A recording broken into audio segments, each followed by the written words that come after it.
What is going on, everyone? Welcome back to yet another video. Today we look at the 56th ranked NFL player for the year of 2023. Dak Prescott. Come back from some real adversity as far as injuries concerned. He is a passing machine. I mean, when I think about Dak, I think about the injury, but I also think a 5,000 yard per year, 450 yard per game player. You know what I mean? 6'2", 100 kg, solid quarterback, fucking solid. I haven't really seen too much of him as far as his personality is concerned, but as far as what I have seen from the real outside, just looking in every now and then, the Cowboys are lucky to have him. Can he take them to the playoffs this year? Only time will tell. First things first, let's have a look at his stats. Let's get our head around that whole injury situation. I think it was his ankle. I can't remember, to be honest. It was pretty horrific, though, whatever it was. Quite the comeback he's made. It wasn't guaranteed. Let's have a look at his stats, watch the video, and then place him on a rugby team.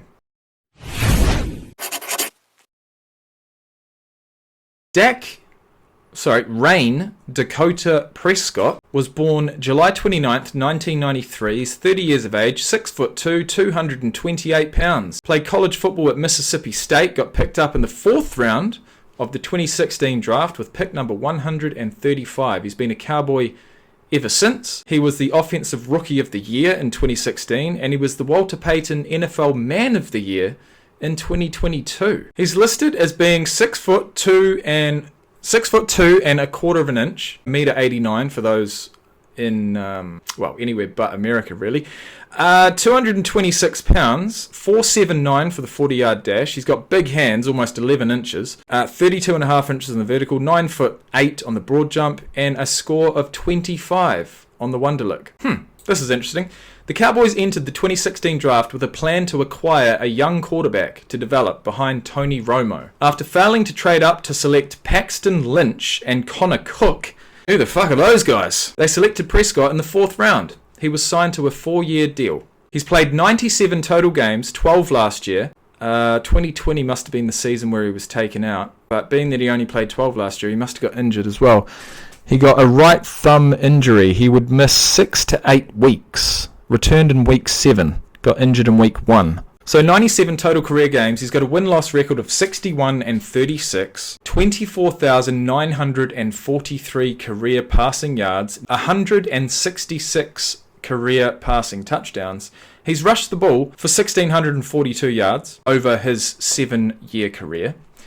And he's got 26 rushing touchdowns, so he's not afraid to run the ball. 1,600, he only rushed for 182 yards last year, 146 the year before that, and 93 the year before that.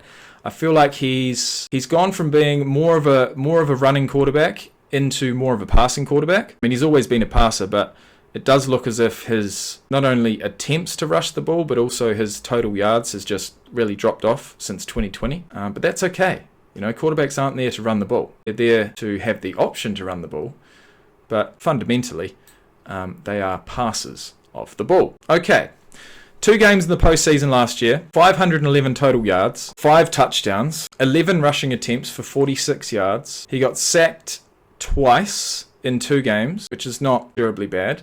And in fact, looking at his sack numbers, got 196 sacks in 97 total regular season games. So it's about 2 per game. In week 5 in the 2020 season, he suffered an injury to his right ankle and was carted off the field. It was revealed he'd suffered a compound fracture and dislocation to his right ankle, and he underwent surgery the same night, ending his season. Following that, prior to the 2021 season, he signed a 4-year contract extension. So obviously the recovery went well.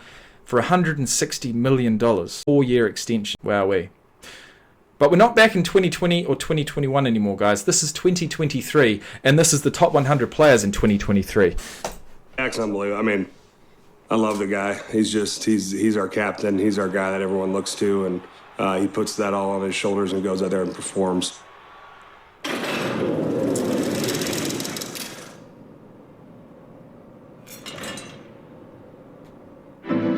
I can't say enough good things about the guy and how he carries himself and how he prepares and how he leads our football team. Let's go. How great we want to be, fellas. Let's go now. Go show it. Guy just keeps coming back, and he's never going to back down from anything. So grab your nuts to go win a game, man. Grab your nuts to go win a game. Dak, 100% top one. Well, certainly motivating. If you're not going to grab your nuts and go and win a fucking game for this guy, you can go back home. That's what I get from that, at least. So you've really got no choice but to strap up, knuckle down, and go win a motherfucking game. 100 guy.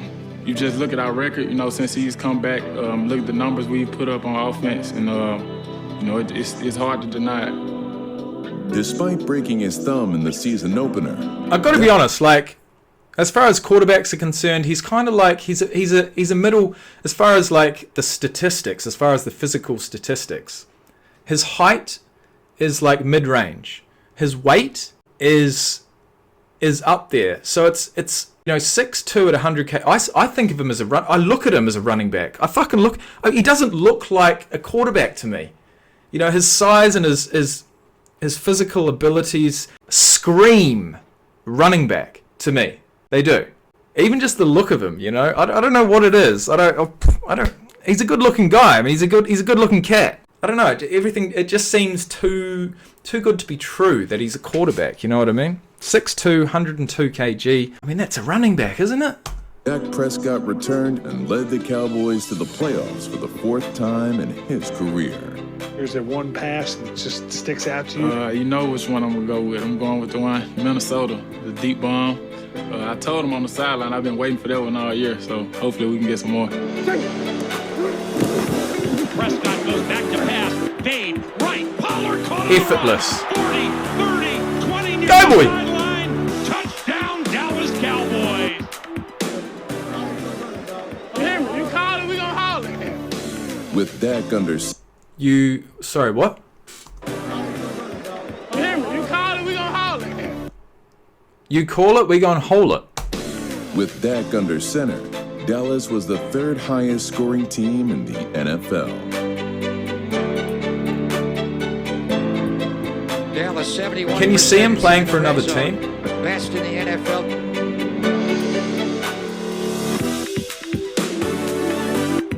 Back goes Prescott again. He steps up. He is going deep downfield, and it is caught. It is caught. What a throw! What a catch!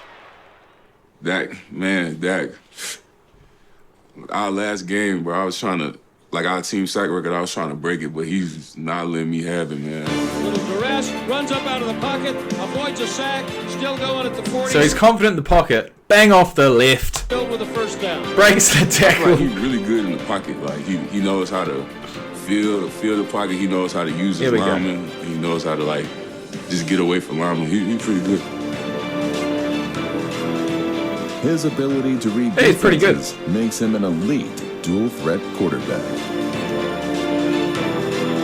I mean, like we said at the start of this video, his production as far as rushing yards, is down. But if presented with the opportunity, he's going to take it. That was smart.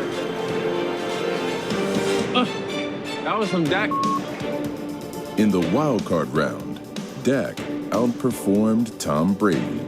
Just to see him not have not one turnover and just to be, so amazing that night for his team, I was happy to see because it's kind of, he's solid the critics. With 330 yards and 5 touchdowns, Dak delivered for his 2nd career playoff win. Dak Prescott ended up keeping it around the left corner. This is the area of the field in the red zone where Dak loves to use his legs.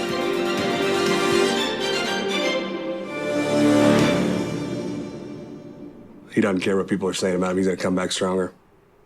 Why would you care what anyone has to say when you have secured $160 million for your efforts? Why would you?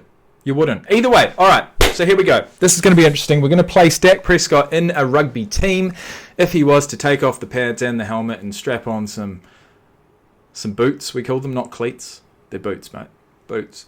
Would he wear his socks up or down? That's the question. But look, he's got the ability. He's a playmaker. He's not afraid to run. He can pass. He's going to be able to, absolute fire a bullet pass past the second 5 and centre, straight to the wing. I feel like with a bit of training, he could probably kick the ball fairly well as well. 6'2". I mean, to have a guy 6'2", 100 kgs playing number 10, I think with his passing ability, he can't go any further out than number 10. I feel like it'd be a waste. We do need some number 10s. We haven't had a lot of them. But yeah, I would quite confidently place Dak Prescott in the playmaker position. The number 10, the first 5'8", one pass off the ruck. He gets the ball time and time again. It's going to be up to him whether he passes it, whether he kicks it, whether he takes it himself, which he has the ability to do. Steps off the outside, inside, little pop pass. In that number 10 playmaker position, you get the ball more than anyone else. And a lot of the time, yes, you do just sort of pass it on, which, being a quarterback is going to be absolutely fine. That's what he does for a job. So I'm going to put him in at number 10. I'd love nothing more than to see him run the ball more often this coming year in the NFL. But, that is determined by what the defense does. It's more split-second stuff in American football than it is in rugby. Rugby's, I guess, it's more split-second decisions in American football than it is in rugby. Each individual play is worth a lot more, being that, in rugby you can go to ground, and if your team retains the ball, you go again and you go again, and you're going to have opportunities to go again and just slowly but surely methodically work your way down the field. Whereas in American football, you've got 3 downs and then it's a punt, right? So there's less room for error in American football. But yeah, no, I'd love to see Dak Prescott suit up in number 10. Let me know down in the comment section below what you think. And with that being said, we're into the next video. Tony Pollard, the running back that we actually saw quite a lot in that video. Dak Prescott's number 1 running back coming to this season. Tony Pollard is next. Thanks for watching, and I'll see you in the next one.